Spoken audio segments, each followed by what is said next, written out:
संपूर्ण भारत में 14 एवं 15 मार्च को होली का त्योहार मनाया जा रहा है।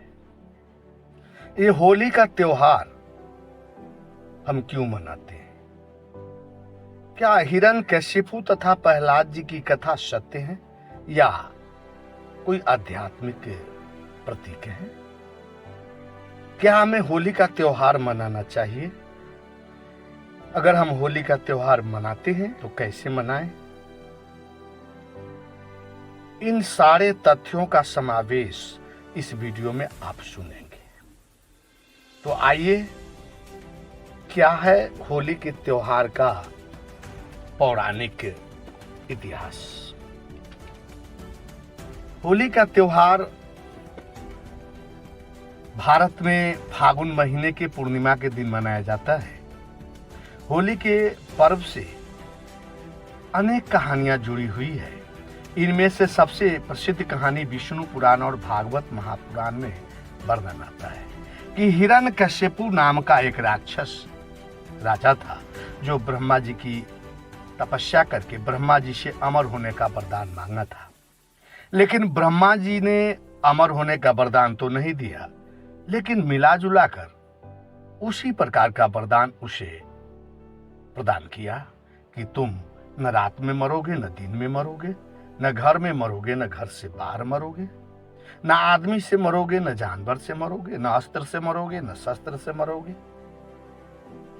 यहां तक कि ये 12 महीना के किसी महीना में भी नहीं मरोगे। यानी कहने का मतलब है कि मिला जुला करके अमरता से संबंधित ही उसे वरदान दिया। बड़ी लंबी वरदान पाकर हिरण्यकशिपु को अहंकार हो गया और उसने स्वयं को ईश्वर कहने लगा। समूचे संसार में घोषणा कर दिया कि कोई किसी देवता को नहीं पूजा करेगा। उस समय अधिकांश लोग विष्णु की पूजा किया करता था, तो विष्णु की पूजा करने वाले को हिरण्यकशिपु दंडित करता था।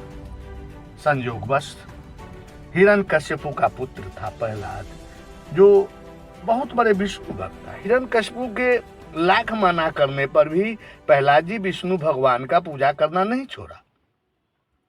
इस पर क्रुद्ध होकर अपने पुत्र प्रहलाद को मरवाने के लिए हिरण्यकशिपु बहुत से प्रयास करवाए।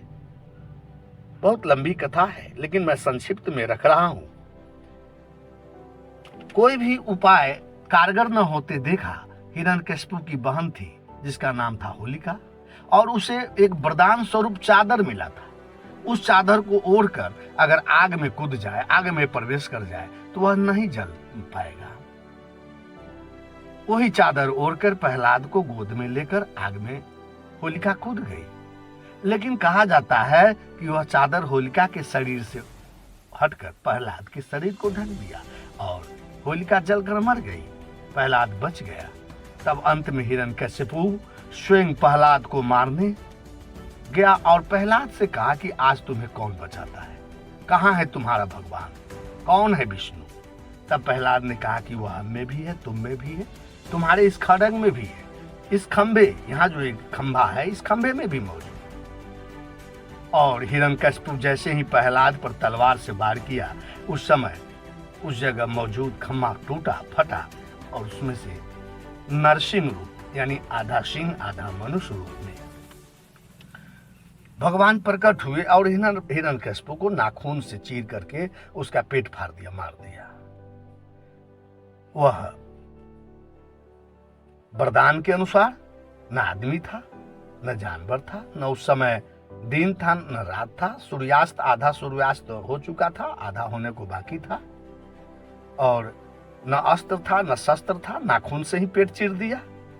और 12 महीना का कोई महीना नहीं था, वह मलमास का महीना था।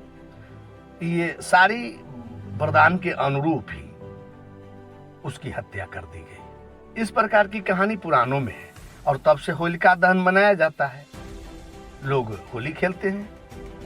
फिर राधा कृष्ण के रासलीला में भी कृष्ण के द्वारा राधा को काला रंग लगाकर अपने जैसा रंग प्रदान करने की भी कथा से होली का त्योहार को जोड़ा जाता है। इसके अलावा शिव पार्वती के विवाह को लेकर कामदेव का पुनर्जन्म से भी होली के त्योहार को जोड़ा जाता है। कथा लंबी हो सकती है, इसलिए मैं संक्षिप्त में रख रहा हूं लेकिन जहां तक कि ये भारत में होली के त्योहार का वर्णन है कि सबसे प्रचलित कथा हिरण्यकशिपु तथा प्रहलाद की है। होली के पूर्व को बुराइयों पर अच्छाइयों की जीत को दर्शाता है। ये होली का जो पर्व है ये बुराइयों पर अच्छाइयों की जीत को दर्शाता है। यहाँ तक तो मिला जुला कर ठीक लगता है, लेकिन यह किस प्रकार की अच्छाई है जहाँ सालों भर के गंदा नाला का पानी लोगों के शरीरों पर फेंका जाता है। गांव के सड़कों के मलमूत्र गोबर जो जमा रहता है उस गोबर तथा पैखानों को शरीर पर ले गया जाता है।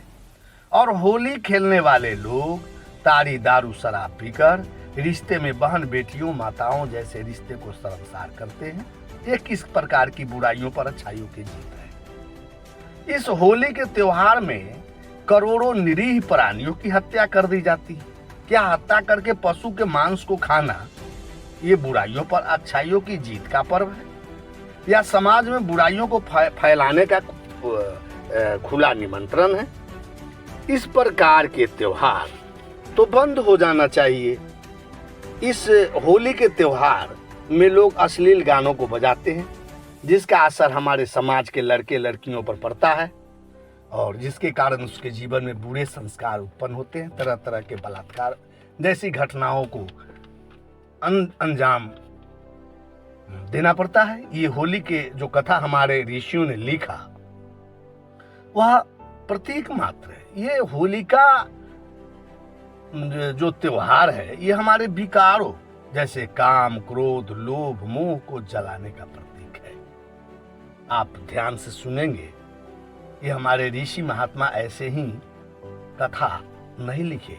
ये हिरण्यकशिपु की कथा, प्रहलाद की कथा, कृष्ण की कथा सब प्रतीक मात्र है। तो ये होली का जो त्योहार है वो हमारे विकारों जैसे काम क्रोध लोभ मोह को जलाने का त्योहार है। प्रहलाद जी जो सत्यता और पवित्रता के प्रतीक है, अग्नि जो हमारे घट में स्थित ज्ञान की शक्ति के प्रतीक है, जो हमें विकारों से मुक्त करती है। और होली में हम एक दूसरे को जो रंग लगाकर एक रंग में रंगकर आपसी भेदभाव ईर्ष्या द्वेष मिटाने का जो काम करते हैं ये भी एक प्रतीक है। ये जो हम बाहरी शरीर पर रंग लगाते हैं, इन बाहरी रंगों से भी गहरा इसका आध्यात्मिक अर्थ है कि हमारी आत्मा अनेकों प्रकार के गुणों से रंग जाए। ये रंग शांति का रंग हो, प्रेम का रंग हो, सुख का रंग हो, शक्ति का रंग हो, ऐसी रंग में हम सारे लोग रंग जाए। इसलिए संत जनों, होली बाहरी रंग लगाने का पर्व नहीं है बल्कि आध्यात्मिक रंग में रंग जाने का एक अवसर है। सद्गुरु हमें होली के संबंध में ज्ञान देते हैं कि सच्चे रंग वो हैं जो हमें शांति प्रेम आनंद और पवित्रता से भरते हैं। होली केवल बाहरी उत्सव नहीं है, यह आत्मिक परिवर्तन का प्रतीक पर्व है। सच्ची होली भीतर खेली जाती है जहां हम अपनी आत्मा को शुद्धता एवं पवित्रता की रंग में सरोवार कर देते हैं और अतीत को क्षमा की अग्नि में जलाकर पुराने गीले सिकवे छोड़कर अपने मन में प्रेम के लिए स्थान बनाते हैं। गुणों के रंगों को अपने जीवन में अपनाकर शांति करुणा और आनंद का गुण हम समाज में बांटते हैं। इसलिए होली एक त्योहार नहीं बल्कि हमारे ऋषि महर्षियों का संदेश है जो हमें जागृत होने शुद्ध होने एवं अपने जीवन को सच्चे रंग में रंगने का संदेश देता है। साफ बंदगी साफ बंदगी साफ बंदगी।